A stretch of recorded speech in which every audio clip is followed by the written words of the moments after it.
understanding that we ripped you cruelly away from the editing suites today. I know that you guys are working very hard on your movies, which are about to come out, but you're just down the hall from one another? You're pretty close, is that right?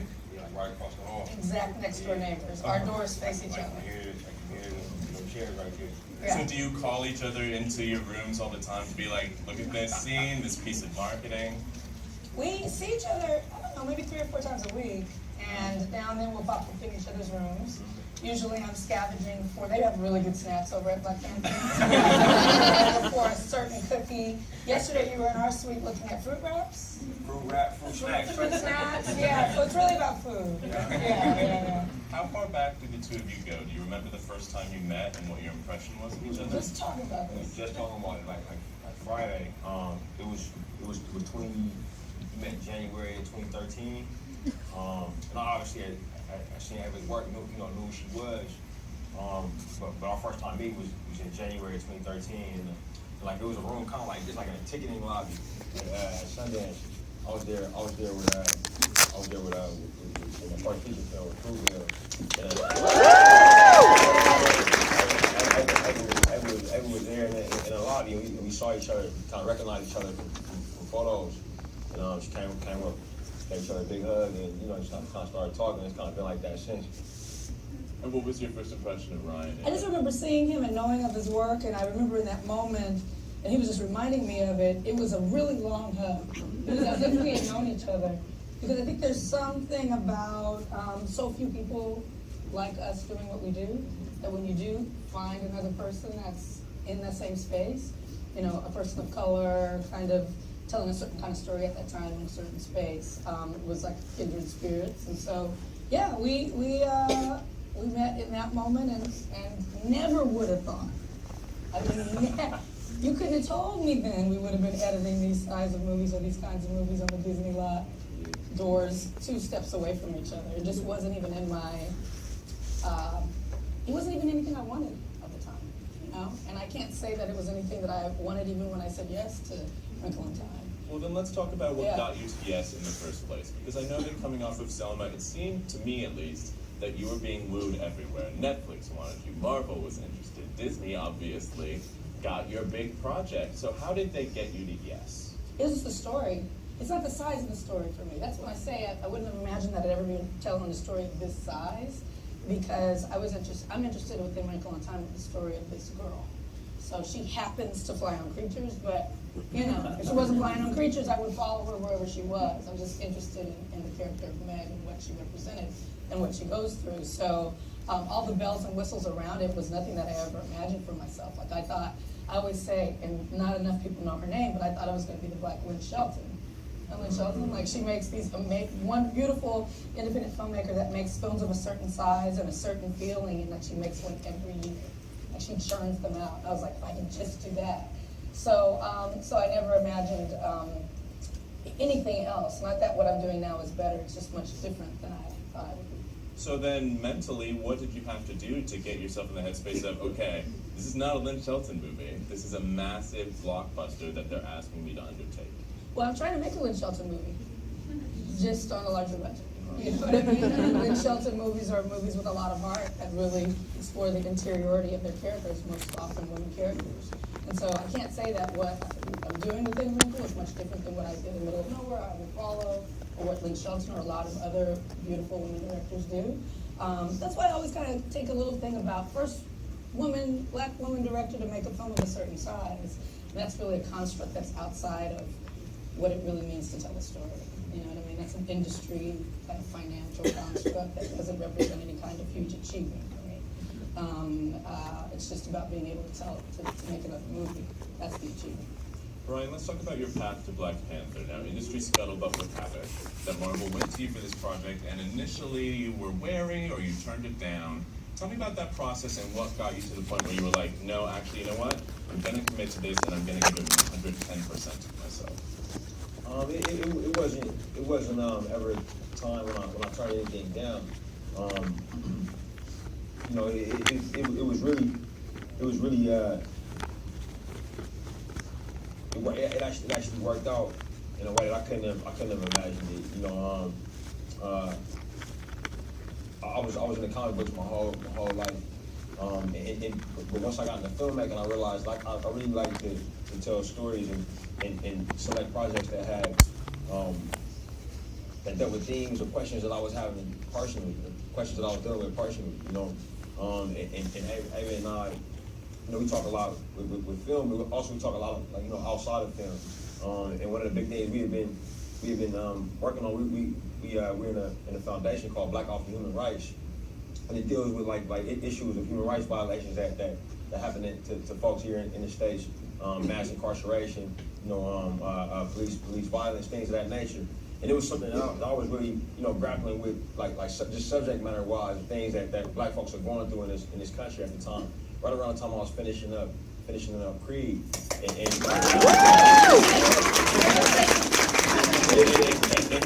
one of those things I found myself coming back to was, what is colonization? You know, what does it mean to be African? These questions.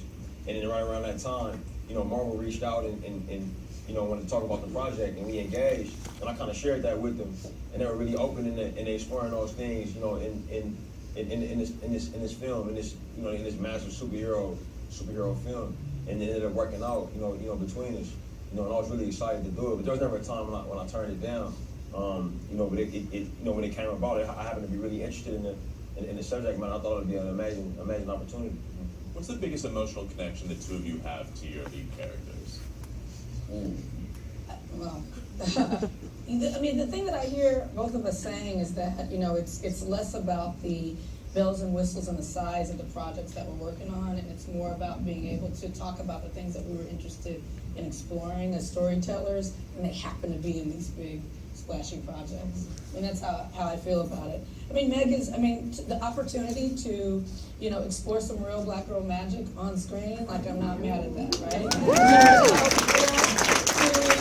To challenge the idea, which is I think something both of our films do, of who gets to be the hero, right? So Wrinkle in Time, you know, literally, this girl of color saves the universe, not just the world, multiple planets and galaxies, right? I mean, that's just such a radical idea, you know, as a woman of color, as anyone who's kind of outside of the industry construct of who is usually put forth as the hero in cinema. And so to deconstruct that, to unpack that, is really what attracted me to it. And you know, I see Black Panther as doing something really similar in terms of, you know, remixing those standard tropes. Emotional connection to the main character. I think it's interesting, right? Because, you know, I'm also buddies with Ta-Nehisi Coates, who's writing around. He's writing around right now, and T'Challa is a very interesting character, and on the surface, I think he's kind of difficult to write. You know what I mean? He's kind of difficult to attack because he's so great in so many different ways. You know what I mean? Like he's extremely wealthy. He's extremely smart. He's culturally knowledgeable. He's a king. He's got this power. You know, he's a good guy. You know, so you know, usually, especially in comic books, I was always drawn into characters who you know, you kind of got into their story through their flaws. You know.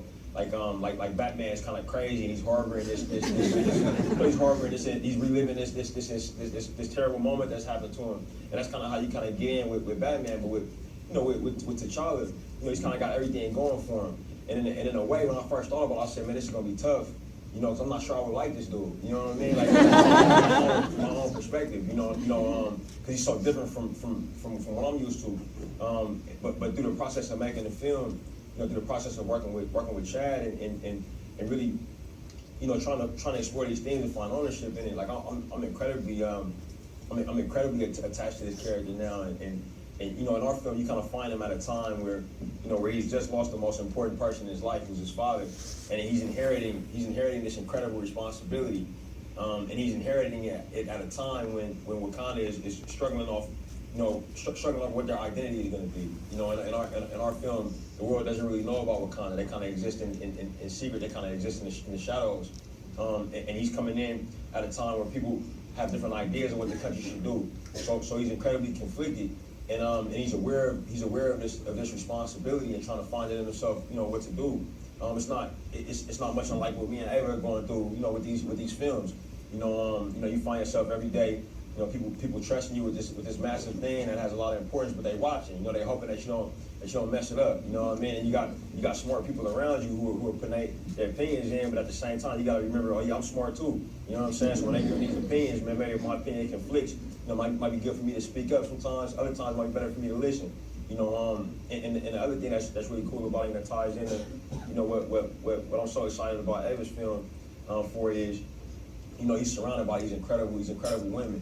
That's something that's consistent in the comic books, and that's something that's in our film as well, and that's something I find incredibly unique. I'm so excited for people to see. Well, I'm excited to talk about the sort of how you bring the intimacy to these large, gigantic spectacles, but I want to talk a little bit about the spectacle.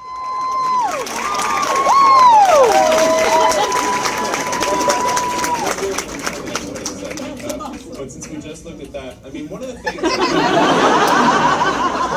Shout out to Disney marketing for putting in the Disney or Marvel Disney. The revolution will not be televised.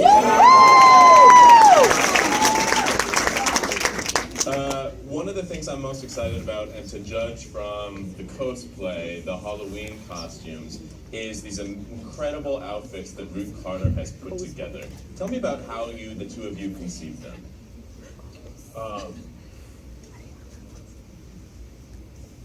I think that, working with Ruth, it's funny too, because Ava was mad at me for using Ruth. She was like, yo, you got Ruth now? Ruth worked with me on Selma, and I just assumed she was going to be there for Wrinkle, and she was like, oh no.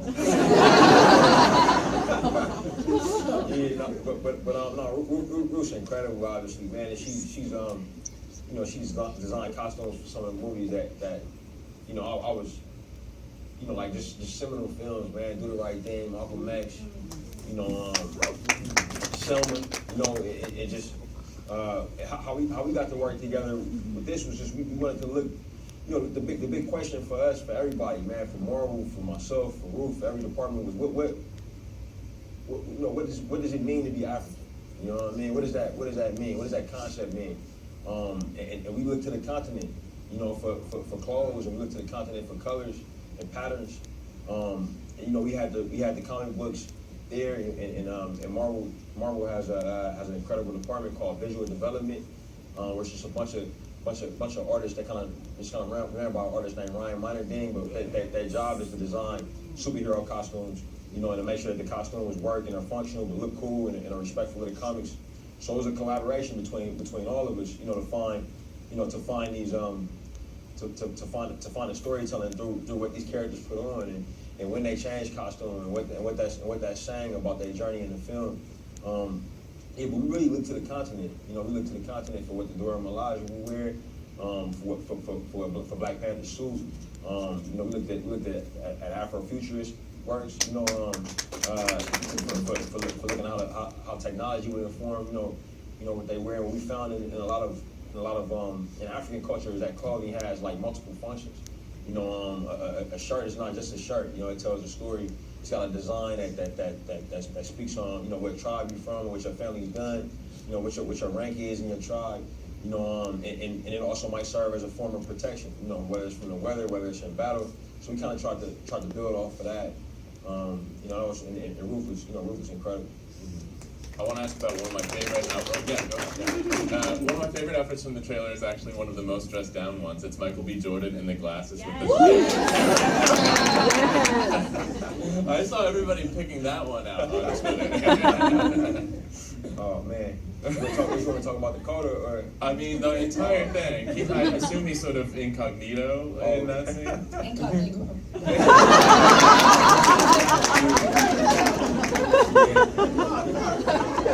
Did he look like maybe Ryan Coogler looked in college? Nah, I couldn't afford that color in college. I had on a sweatshirt that like my football coach gave me or something. But no, I mean it was great, man. Like we really wanted to explore, like what it means to be African and from everywhere, and Mike's character Eric Killmonger is from the States, so you kind of get a vibe for a little bit of the diaspora in our culture here, as African Americans. So everything that he would wear, in different scenes, was something that we talked about heavy, and we tried to pull from cool fashion. Mike was really interested in that scene to kind of look at some of the stuff that that street fashion culture is bringing to it. You know, you got Jerry Lorenzo, Fear of God, and you know, Virgil Abloh. We looked at a lot of that stuff and looked at how denim is making this big return. So you know, that was kind of what went into picking what he would wear for that scene.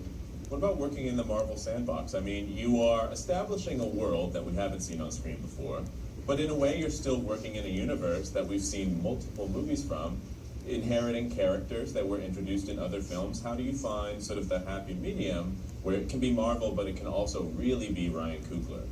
I mean, I think that was what the studio was interested in. You know, when we sat down, they're in a place where they've made a lot of these films. And they're really interested in ways to make them different. And I think what you see what they did with Taika with Ragnarok and work that they've done with James Gunn. They really want the filmmakers to bring themselves to the table. And like to make it like a good analogy. I don't know how many of y'all in the fashion, but like a big thing in fashion right now is collaborations. Like you'll see Nike, who's been making Air Forces for 20, 30 years, say, yo, we want to make an Air Force, but maybe we want to make it different. And they'll get with a designer and say, let's make your version of this Air Force, and you get a completely different shoe. People go crazy for it because it feels familiar, but at the same time, it's bringing something different to it. And I think that that's a way that these films can be effective. And Marvel was extremely open to that. And I would think maybe you could find inspiration from other Marvel movies, because I know that both of you have worked with Tessa Thompson. When you see her as Valkyrie in Thor Ragnarok, what is that like for you? I'm just a babbling idiot. I watched that trailer. First of all, it's one of the best trailers of the year, that trailer. But I watched that, and her in that film. I mean, I was pretty much stalking her on Twitter, on text, OMG, did you see when you did this? She's like, yeah, I did. I was like, when you wore this? She's like, yeah, I remember. I mean, to see a friend so bold and ballsy in a character and a representation that I've not really seen a black woman inhabit before in that space where it's kind of psychedelic fantasy, and she just owned it. It was very moving because we know her. Well, speaking of black women, and she's kind of like that in real life. Yeah, Tessa kind of like that in real life. So there are so many different worlds, different planets that we get to go to in this trailer. Tell me about conceiving the visual look for these places, and then also making these wildly different planets sort of exist in the same movie together. Yeah, no, I'm happy to see that because it'll probably be the last time we watch it because the new trailer drops tonight during the recognition. Where we show more of the movie. But no, I mean, that was one of the things that Disney really drew me in with it when they called me in and they asked to talk with me about the project. It was really Tendo Nagenda. I think it's really important to name names of the people who've been supportive of you because it is not a normal thing to have studio executives kind of foregrounding, the work and vision of women of color, people of color in general in this space. So it's a brother over there named Tendo Nagenda, who's like the executive VP of production. And he, in the meeting, he says, he's telling about the story, and I hadn't read Wrinkle in time as a child. And so he's telling me about the story, and he's telling me about Meg, and I'm like, oh, this is interesting, I really am going to read this. And then he says, imagine the worlds you can build. I remember him saying that distinctly, imagine the worlds you can build, Ava. And I said, the worlds I can build? And he's like, yeah, she hops planets. And I was like, she hops planets? He's like, yeah. It's all about her planet hopping from planet to planet. And I was like, well, what planet? Like Mars and stuff? Like what? She's like, no, planets no one's ever seen and heard of. And I was like, what? I mean, that really is what got me. Yes, the story of Meg, but then the idea of being able to design and create spaces and places that, were unmapped. So yeah, that process was extraordinary. A visual development phase where you just get to play, for a couple of months and play with ideas, and you're working with a team of artists, and you're throwing out crazy things, and the next day they come back, and we're showing sketches and palettes and wisps of fabric and looking at other films and trying to kind of figure out how to make something that we haven't seen before, but also something that feels familiar and intimate. So yeah, that process was extraordinary, and I just attacked it planet by planet. I'm excited to to kind of share a vision of what, a sci-fi vision through the lens of a black woman, because so often when we're watching sci-fi films, it's through one specific lens, right? A white male lens predominantly for decades and decades and decades. And so, not that mine will be radically different, but there might be a softness to it, or an edge to it, or a color change to it that we've not seen, or maybe we have seen but skewed. The bottom line is we don't know until we see it, so why don't we just see it? On March 9th, when everybody I gotta hustle for my tickets.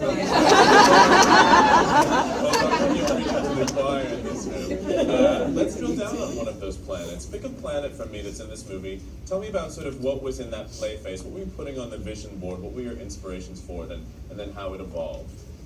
Well, there's a planet called Camazotz at the end of the film, which is supposed to be controlled by an evil mind. And in the book, basically this planet shifts. It's a planet of many faces, so every few minutes the environment's changing. So that was cool to try to figure out all of the different changes and what those can look like and feel like, and how you get from the suburbs to the next place, and how the world switches right before the character's eyes. So that was fantastic to play with. But one of the things in the book, in the final kind of showdown scene, the main character, Meg, confronts the monster, the it. And widely known in the book, she walks into a room and there's just a brain hanging in the corner. And I was like, that's nasty. How am I gonna shoot that? A brain hanging in the corner? I was like, maybe I'll make it really big. And just super drippy. And I was like, oh, that's nasty. I couldn't wrap my mind around the beauty of what that would be. So I won't say what we did, but we ended up doing something completely different, taking the idea of a brain and remixing it and kind of stretching it and kind of creating something different from the book, but it is the book. So that was the goal. It's like we're working with source material. It's working with a much-loved comic book, working with a much-loved novel. You want fans of the book to feel like you caught the spirit of it, but I didn't feel tethered and kind of shackled by having to make everything exactly how it was in the book. I mean, there's no black and Southeast Asian misses in the book, right? In the book, the girl is not, biracial.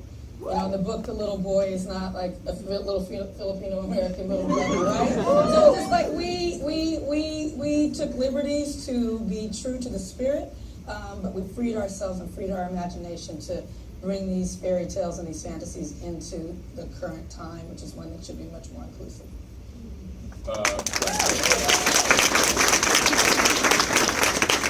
What did you feel like you had to sort of update about the source material in Black Panther? I think the biggest thing was, and it's different, right? Like what Ed was talking about is because A Wrinkle in Time was it's a book, and with books, you can kind of keep reading, and people aren't saying like, let me rewrite this book. You know what I mean? You can just go back to the book and go. With comics, it's a little different because they're ongoing. Like Stan Lee and Jack Kirby invented this character in the 60s.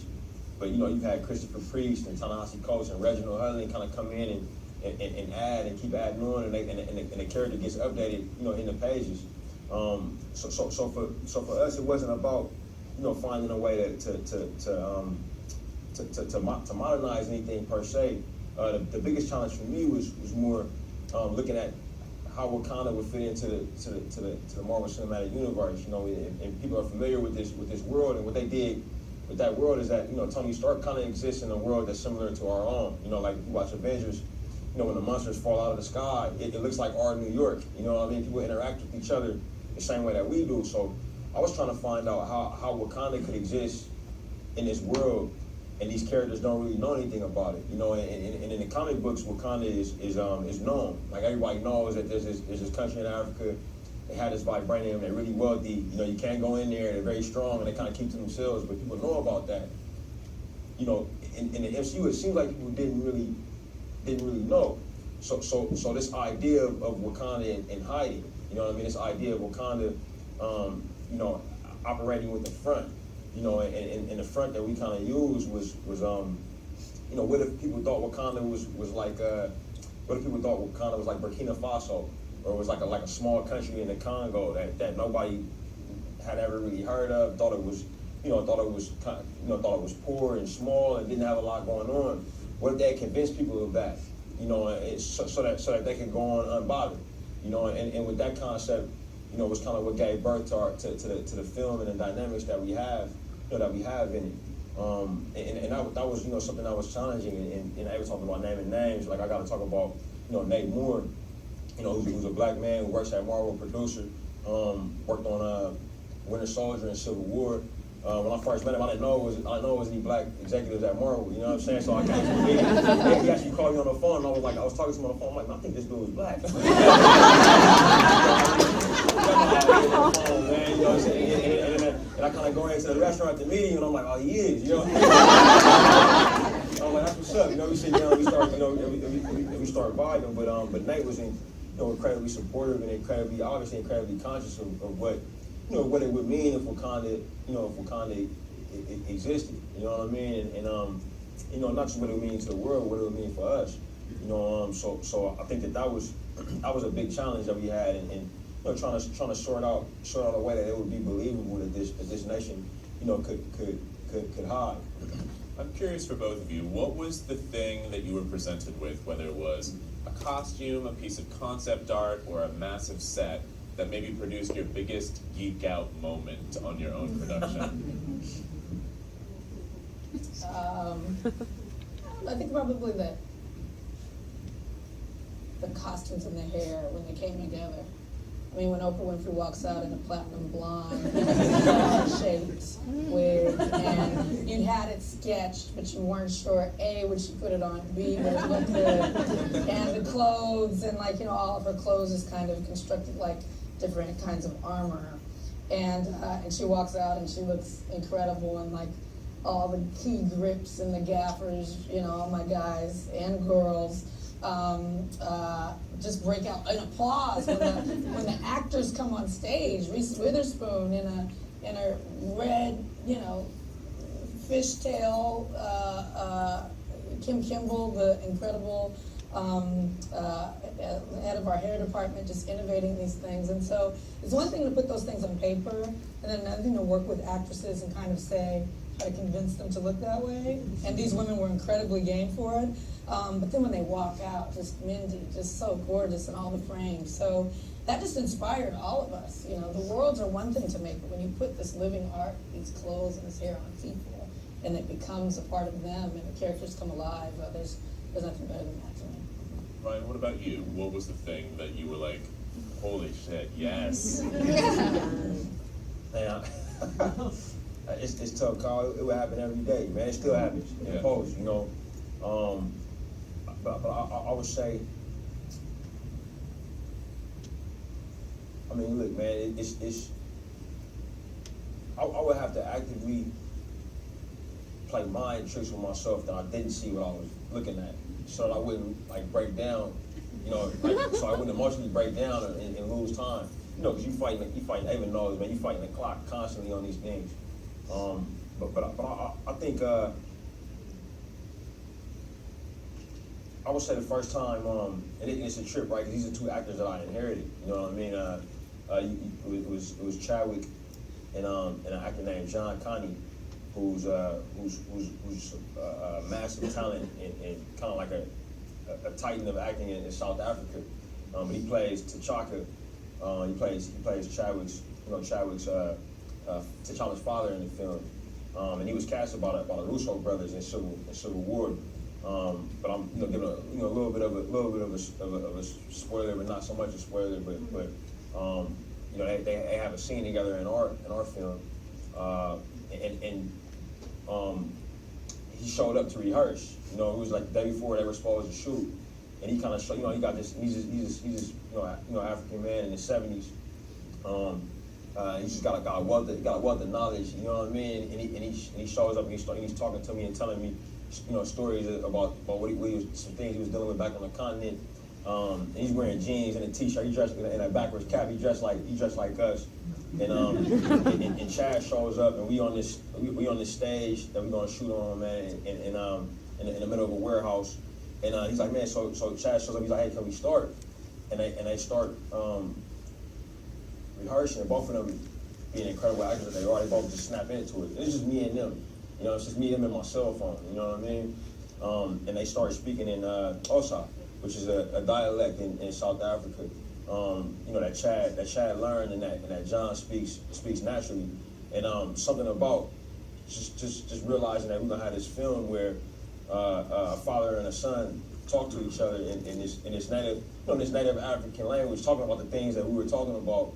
But in a superhero movie, you know, it kind of hit me pretty hard for a second. You know, it was emotionally moving, and and whenever it happens, I know Ava the same way. She smiling, she a machine, man. Like I seen her in action.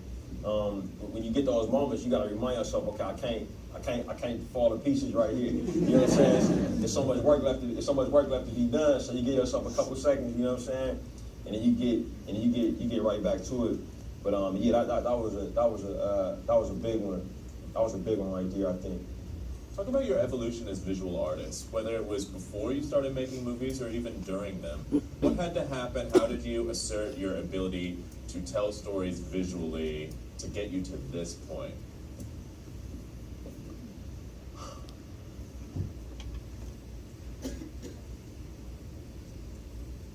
Give me the question one more time, Kyle.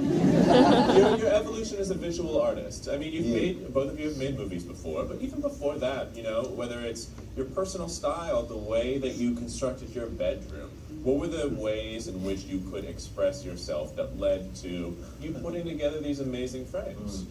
That's a trip, man. Because growing up, I was an athlete, man. Like I went to school, played sports, and didn't think of myself as an artist. But I would draw stuff. Like looking back on it, you know, I would draw. I was always trying to make some money, so I would draw I would get fabric pens and draw on my homies' jeans. I couldn't even draw that good, but I convinced them that I could. You know what I'm saying? Charging $15 here, $20 there. You know, I drawing canvas hat or something when we was rocking those. You know, we would kind of make sneakers, make tennis shoes. We watch Power Rangers. You know what I'm saying? Like, oh, look, if we had this Power Ranger, it'll look like this. But it was something me and all my buddies did. You know, and then, you know, when I discovered filmmaking, it was like something got reawakened in me again, and I realized, oh yeah, I do have an affinity for how things line up, for how they feel, for how they look. But at the same time, you know, you find yourself, you know, hooking up with other great visual artists, you know what I mean, to lean in, like, you know, folks like Rachel Morrison, and you know, Ava works with Bradford Young on a lot of her films, and you hook up with other folks who see it, who appreciate it like you, but see it in a different way, and that's the kind of the beauty of filmmaking. Because, you know, if I was still drawing on clothes, I'd be trash, man. Yeah, but David, what about you? I don't know, you know, I didn't go to film school, and I didn't pick up a camera until I was 32. So, that's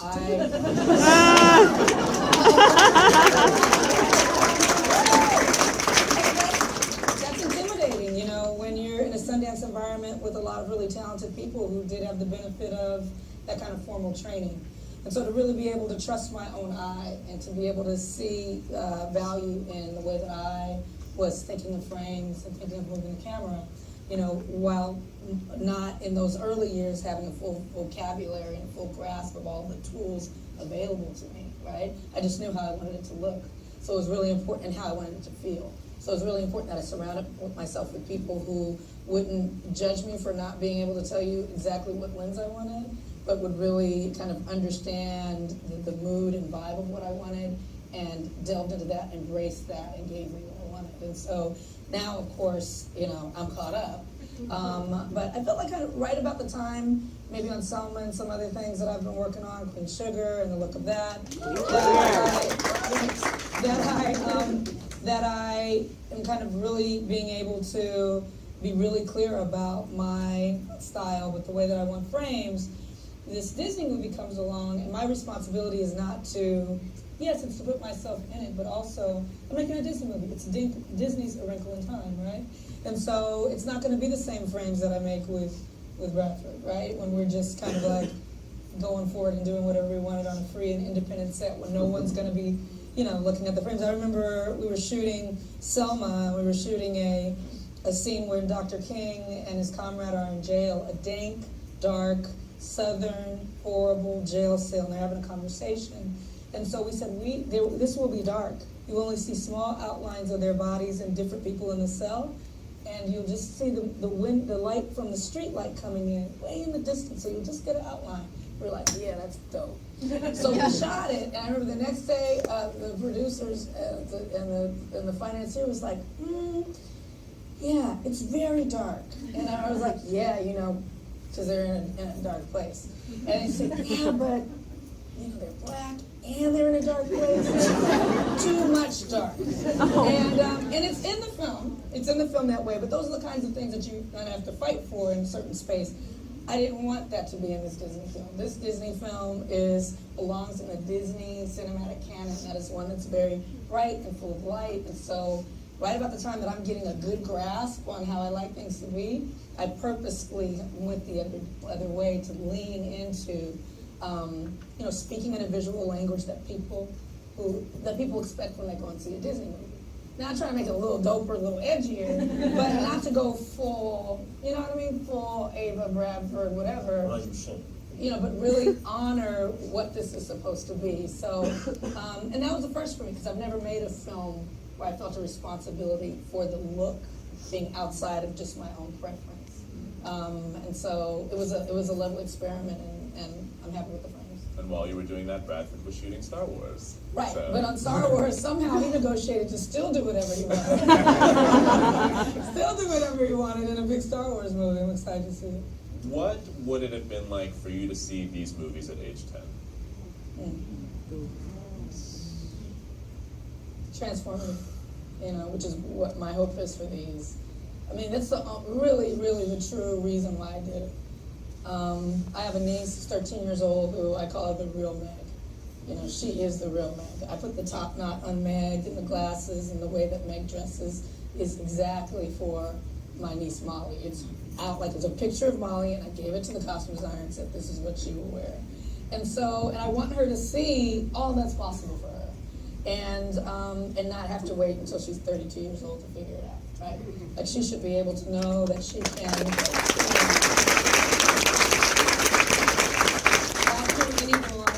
walk through any door, and even if the door is not there, if you start walking towards it, it will appear for you. And so yeah, that's my goal. That it, and not just black girls, all kinds of girls, and not just girls, but boys too, to be able to see the possibilities, to be able to understand that a hero doesn't have to be defined so narrowly. That's my hope for it.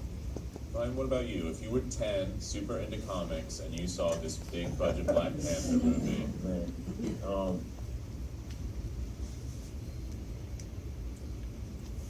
I couldn't, to be honest, I couldn't imagine it, man. I was, man, when I was 10, I remember being fired up that they were making a Ninja Turtles movie. like they was making a Power Rangers movie. I was like, yo,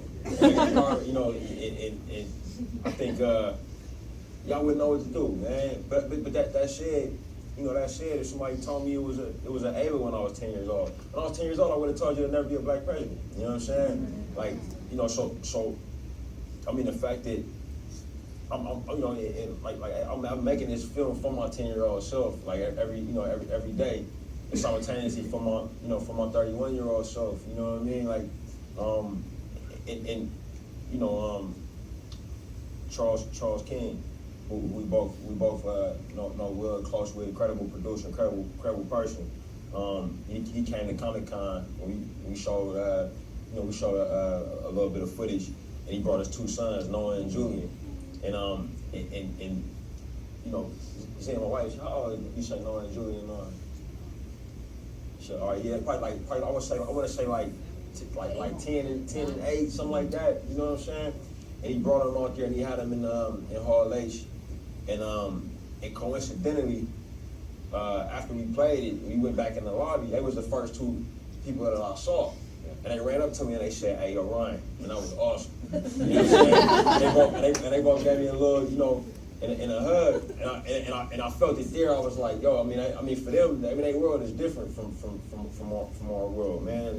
And at 10 years old, I told you you'll never be a president like Obama, and I would have told you you'll never be a president like Trump. I told you it was crazy. You know, and these kids are living with, you know, they living with that world right now, you know, and they living with a world where there's Avis who picked up a camera at 32 and made masterpieces. You know what I'm saying? And challenges cinema and is gonna have a long career ahead of her and makes TV on the side. I don't know how she does it. You know what I'm saying? I'm in the hallway like stressing all over one movie, and she like, yo, I just came back from Queen Sugar and I'm on my way to I go to this awards banquet. How's it going for you? And I'm like, I was here all day. I still don't know what's up. You know what I'm saying?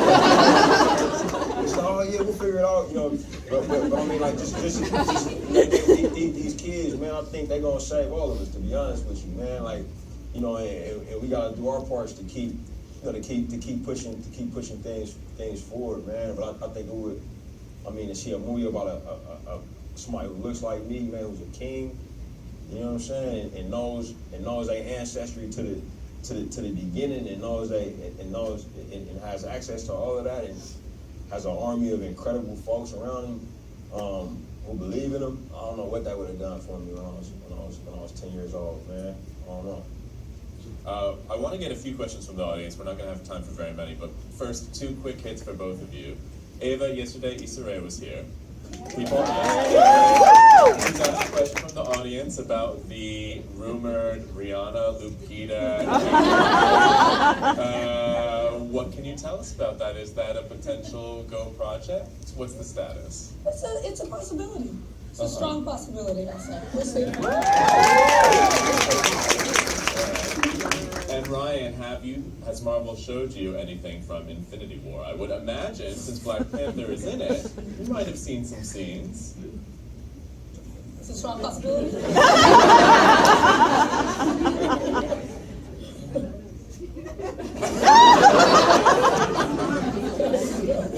I know.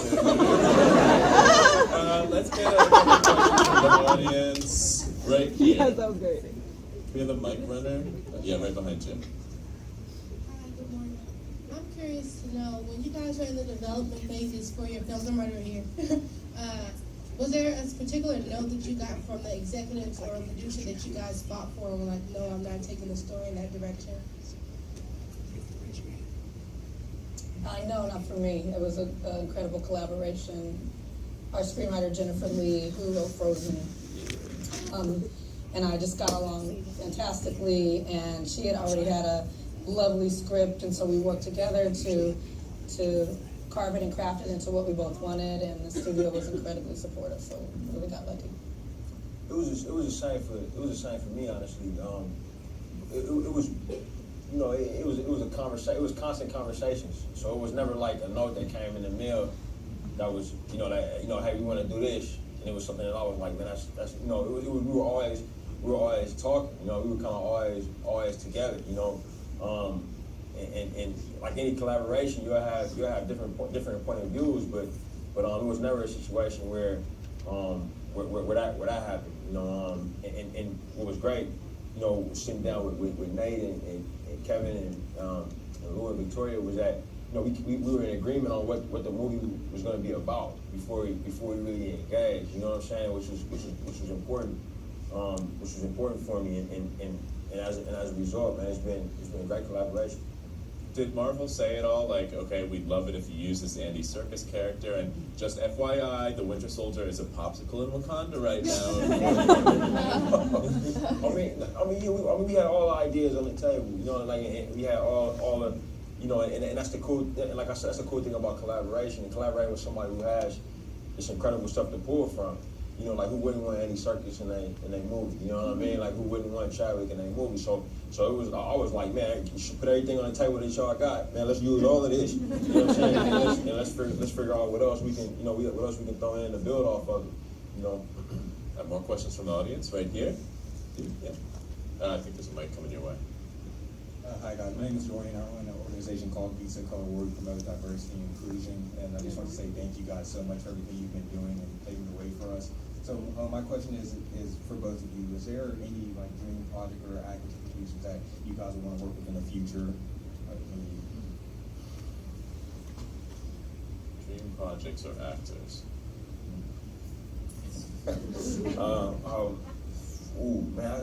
Man, I'm working on my dream project right now, to be honest. I'd love to work with Ava in the future. I already work with her all the time. But yeah, I mean, I think, yeah, man, I think this is my dream project, fortunately enough. You know, once I'm able to see it through, I'll figure out what's up after that. You know, got to meet Denzel, that was nice. It was just a meeting. It wasn't like, hey, we're gonna do this thing together. It was just a meeting, but it was awesome. Yeah. I wanna, not, in terms of actors, there's all kinds of actors, but I eventually want to, I don't know when it'll happen or if I'll be the one to do it, but I'd like to be a part of seeing the story of Assata Shakur come to the screen. Setting a freedom fighter, really controversial character, but a warrior sister that has a remarkable story. So, but we'll see if that ever happens. Thank you. More questions? Right here. Hi, music plays a huge part in your movies, in all the movies that you guys have created and won awards as well. How does music play a part in creating the trailer and creating the story for you? And did you get to pick the songs in the trailers? Or was that sort of a collaborative effort? She made a song. You made a song? I made a song. We haven't announced that song yet. But. No, Oh, that song? Yeah. Oh, yeah. Another song. I don't know what song. Break some Yeah, music. I was about to say that song. Nah. Well, yeah, I basically said to Disney, I'd asked Disney if they would consider some version of Sweet Dreams, and so, yeah, they put it in there. So yeah, they've been. We recorded it all. Yeah, we re-recorded it, new people, kind of like a remix on it, and so, yeah, it was fun. But yeah, music is such a huge thing. You can have a scene, and you know, a scene that, the same scene, and put 3 different kinds of music on it. Source cues, which is like existing music that exists in the world. Score, which is something that's composed and it's mostly orchestral or something. Ambient music, and it'll completely change the meaning of the scene. So it's a huge tool, and one that I really enjoy playing with. Even when it comes to the philosophers in the film, because I know that Mindy Kaling's character quotes from a whole lot of places, and I believe Jay-Z is one of the people quoted, right? She quotes a few hip-hop legends in it. Yes, in it. Yeah, so, yeah, she only speaks through quotes, so she gets in a couple of modern-day poets. Yeah. And Ryan, what about you? I mean, both of the trailers for Black Panther have had amazing music. Yeah. They've run the jewels in the first trailer. Yeah, that's all Disney marketing. You know, they got a great team with Assad and Ivy and those guys. Maybe, you know, pick some really brave stuff to put in the trailer for a film that's being distributed by Disney. You know what I mean? It shouts out to them for being open-minded and forward enough to put that stuff in there. I work with one of my closest friends. His name is Ludwig Göransson. Ludwig does, you know, he's done the music for pretty much everything I've made. Something in film school. He works with, you know, does movie scores. Also as a music producer, works with Childish Gambino. And it's a trip for this because Ludwig is, you know, he's about my age, but you know, he grew up in Stockholm. You know, we had to make this. We're making this film about Africa. So, you know, almost like as soon as I figured out I was gonna do it, like, he just flew to the continent. You know, it was like in Senegal. Like set up a studio. Got out there with an artist named Baba Ma and just set up a studio and was living there. You know, and you know, recorded a bunch of stuff. You know, while I was writing. You know, and came back. You know, went back again and came back. So you know, our music is really interesting. I think it'll be a cool experiment. You know, using a lot of music and a lot of concepts from the continent. Well, that's all the time we have, but Wait. Can I just say one thing? Oh, go ahead. I don't know when next I'll be able to be on a stage with him, but I just want to thank you, Ryan, because I get to see, it won't get emotional, but, you know, we work on a Disney lot, and our doors are right across from each other, and I just want to thank you publicly, because to see you every day or few times a week. And to be able to look at you and look in your eyes and know that we're doing the same thing and in the same space has been so nourishing and bolstering to me in good times and bad. So it's one, not, it hasn't been a lot of bad times, but you make all the times good, and so I'm happy to be on this journey with you at this time. And I'm so excited about